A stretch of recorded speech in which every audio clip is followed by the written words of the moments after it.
just like to tell you a little bit about how we actually got started with performance wellness. It all began in 1985 when I was a graduate student at NYU in music therapy. We had the first international congress on stress and the performing arts, and I was invited to be a speaker on how to use music therapy for helping musicians. At that time, I was also a jazz musician and was very much aware of the kinds of stresses that jazz musicians experienced in the community, and really concerned about it too.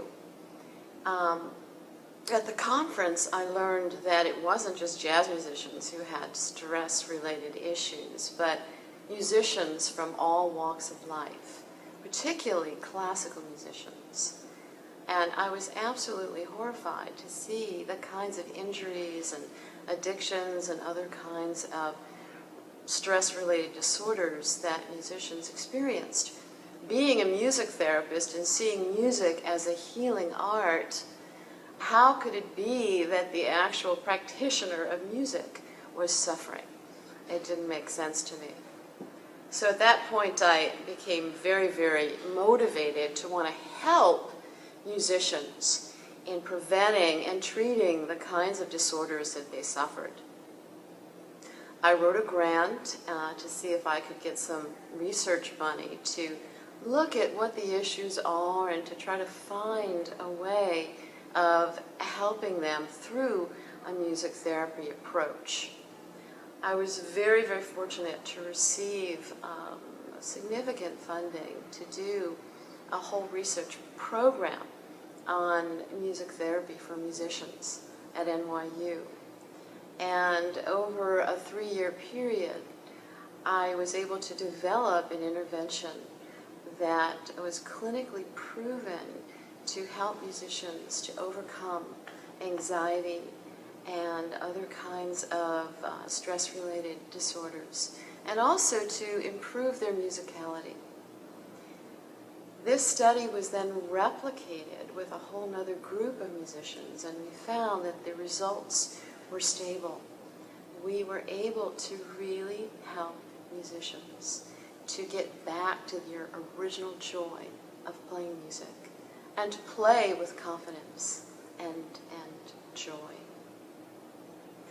Once I was able to publish these results of my research, I found that conservatories and orchestras and musicians from all over the world were really curious about my performance wellness approach. And I was invited to conferences and meetings and different kinds of events all over the world to share my research and my research approach to healing musicians.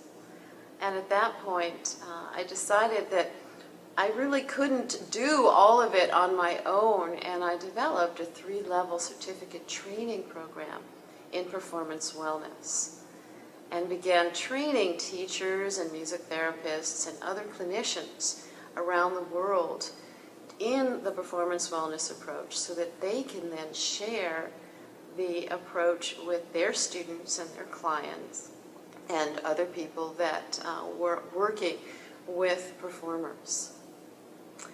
Around the same time, I opened up the performance wellness approach for the Board of Ed here in New York City. And I thought that to get teachers that work with musicians very early in their lives to learn the performance wellness techniques, that they would be able to prevent the kinds of issues that professional musicians deal with later in life. It really surprised me in working with the Board of Ed that it wasn't just the arts teachers that wanted to train with me, it was the general education teachers.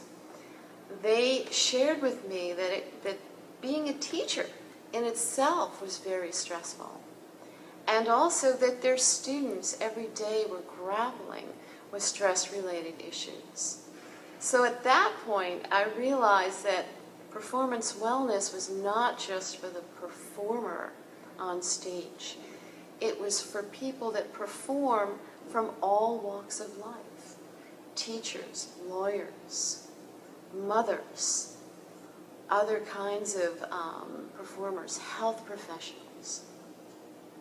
And so the 3-level certificate program really took off. And now there are performance wellness trainers all over the world working with populations from all walks of life. And so you now will be learning the performance wellness approach, and hopefully it will change your life for the better. And hopefully then you will be able to share what you learn in this course with your loved ones and hopefully in your career with your colleagues and clients.